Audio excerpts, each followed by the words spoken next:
Oh. Oh, I can hear his feet. There he is. No! What is wrong with you? You don't use Roomba? You might as well get to your wallet in this food. No, I didn't even have my light on when the things were flashing. Where is the key? Where is the key? Is it gonna make me start again if I lose? I'm just gonna hide here. I'm gonna crouch behind a box. I can't see anything. Right, I think we're okay. I can hear his footsteps. Why can I hear his footsteps? Oh! Forget it. I'm just gonna run around and see if I can find the key by accident because I literally cannot find it anywhere. I think I can. Oh, is this it? This is it. Yes, I found the key. Now get out of here. Okay, I'm gonna do my best. It's cold. Oh, Seamus. Flasher. By the way, you want to know why it was so cold in here this morning? What? I asked you to close the window last night. You told me you did. You closed the curtain, not the window. There's a huge difference. They laughed at me when I said, get it? It was perfect timing. Please go away. I need to find the ladder where we came in. Is he gone? Okay, he's gone. Right. We need to be super careful now because if we die now, I'm not going to be able to get my key back. And I don't feel like putting the Krabby Patties away again. Oh, the ladder's right there. He's not around. Okay, he's there. He's there. Let's go. Let's go. Exit the basement. I don't know where the key is supposed to be. You have the key now. Go outside and lock up. I don't trust this though. Is he still gonna be here? No time has passed. We're in like some kind of space-time continuum. If this is as nice as I thought it was. Ah! I was about to say, is this as nice as it? I think it is. We're gonna be fine, but obviously not. It's not. Let's go. Let's go. Let's go. Unlock the door. Unlock the door. Unlock the door. What are you doing? Do I have to go out the front door? Okay, I think I have to go out the front door. There he is. Little beady eyes. I think you are, buddy, huh? Next time you come here, you buy something. You don't buy a soda at least, then I'm going to be really mad at you. Here we go. Do we lock up? Open. Okay. You need to close. Left mouse button to lock the door. Now get to the boat and escape. Why does everything get so...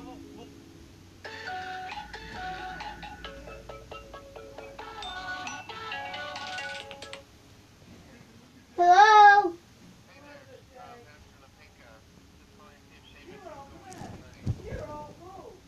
Yep, I am.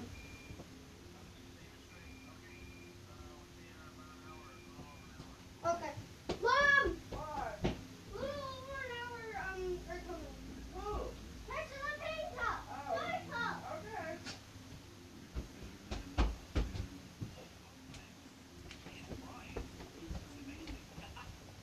Open forever. Oh my goodness, I'm out of here. Oh my word! Did we make it? Go! Drive! Leave this place! Yes! That was amazing. Yes! Oh, that was fun. That was some real nerdy fun. I love that. That was hilarious. Dave microwaves games. If that's how you prepare your games every time, then keep on doing it, buddy, because that's a lot of fun. So guys, if you enjoyed this video, please do a big fat like. That'd be greatly appreciated. And if that was to be the first video you see by me, please do consider subscribing to join Team TDN today for daily videos. The Ashley, Slashy, Blashy, Kadashi, Bobashi. He got us. He got us good. Have an amazing day. You're awesome. And goodbye. Natural and Splenda Natural Stevia Sweetener? Everything. We start with stevia leaves and extract only the sweetest parts. So unlike other stevia sweeteners, Splenda Naturals has no bitter aftertaste. Just 100% natural sweetness for the best tasting stevia. Now that's sweet. Who's the most stupid here? The guy you choose will say something about your personality. Well, aren't all of us curious about our own personality? We really want to understand ourselves better. So here we bring to you a very, very easy test. All you have to do is that you have to choose the guy whom you think is the most stupid out of all four of them. The guy you choose will say something about your personality. Let's see who you choose.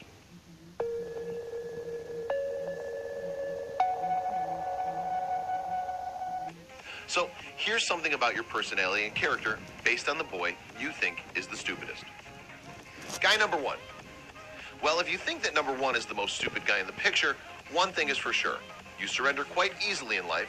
Sometimes you think of yourself as detached from the situation in your life and you feel powerless. You also feel that there's nothing that you can do to sort out the chaos in your life, so you just give up and you don't even try to sort things out.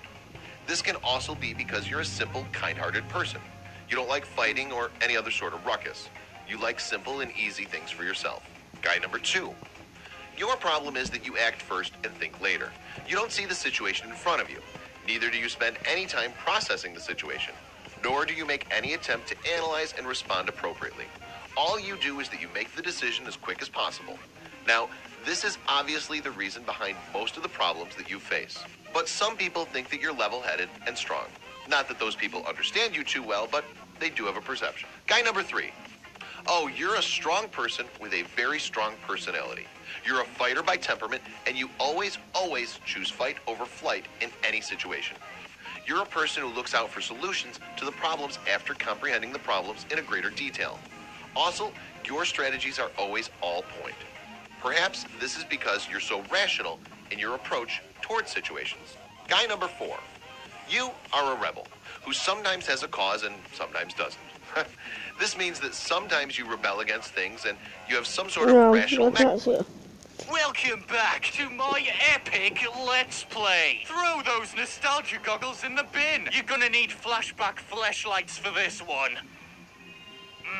It's just like I remember it.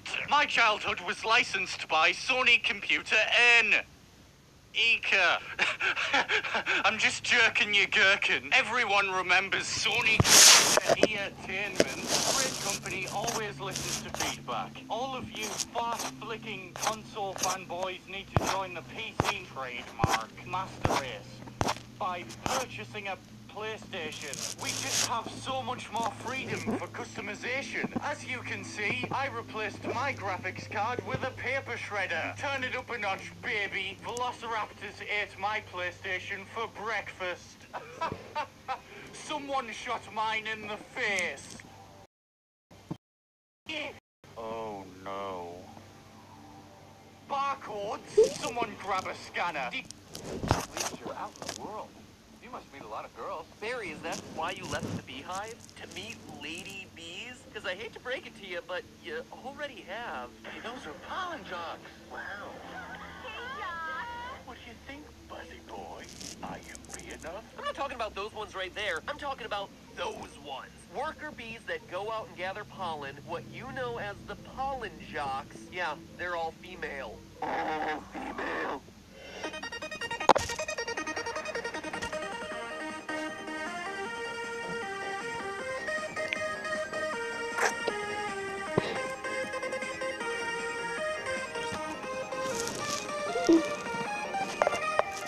Hello, Internet!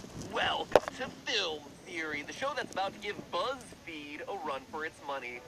Wait, it all makes sense to me now. After staring at this stupid movie for way too long, something just clicked as I'm writing this script. You notice everyone's haircut in this movie? The women all have beehive hairstyles. Obvious joke is obvious, but the guys, they all have buzz cuts.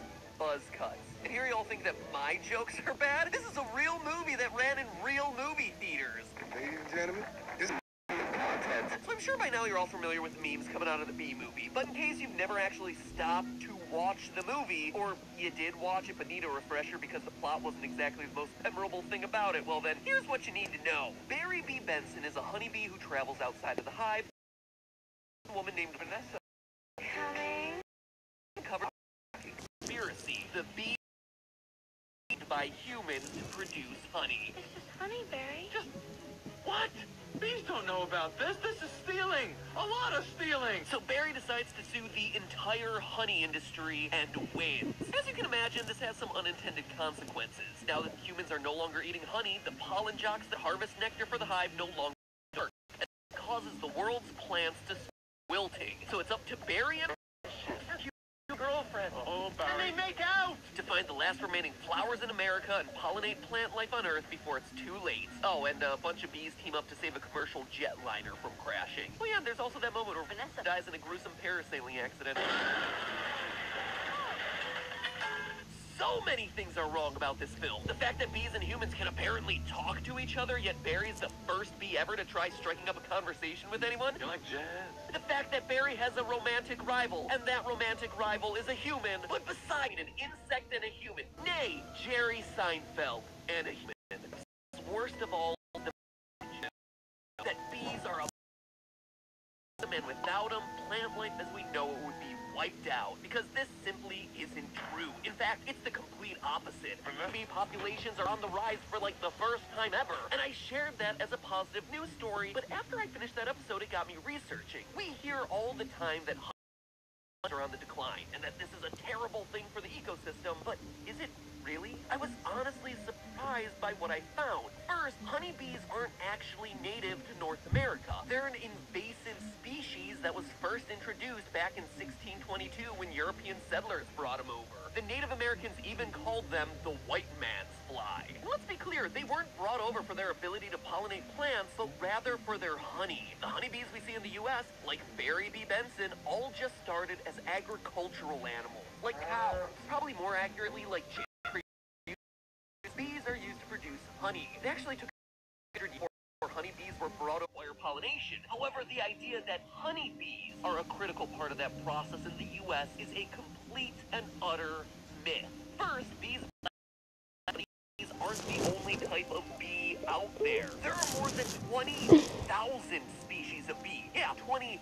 The black and yellow stripy kind, known formerly as the Apis mellifera, less formerly as the western honeybee, is just one of them. For example, take Agapostemon, a genus of bee that sounds more like a rejected Digimon than an insect critical for sustained plant life on Earth. Agapostemon digivolve into Petalwar Agapostemon. These insects don't make honey, and they look nothing like Barry B. Benson or the bees that we're all familiar with, but these little green guys are bees nonetheless. They're known as sweat bees.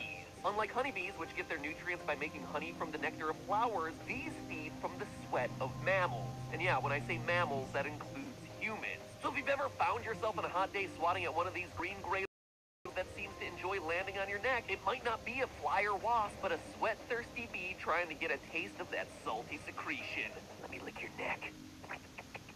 So yeah, if you're starting to feel like you've been lied to your whole life about bees, well, you kind of have been. So let's just rip that band-aid off entirely right now. Bees aren't just yellow and black. Only a very few species actually make honey. Most don't twerk dance that we've been taught that they do. For most bees, stinging does not mean death, if they even sting at all. And those 20,000 species of bees aren't the only pollinators out there. Pollen wasps, ants, butterflies, moths, even some species of beetle can get the job done too. Top story, a Tri-County bee, Barry Benson, is saying he intends to sue the human race for stealing our honey. So if the world's honey economy were thrown into turmoil by a lawsuit set in motion by a talking honeybee who somehow figured out how to work the American legal system, no problem. There'd actually be plenty of other non-dancing, equally hard-working bees out there to pick up the slack. Or at least there would have been if it wasn't for Barry B. Benson in the first place.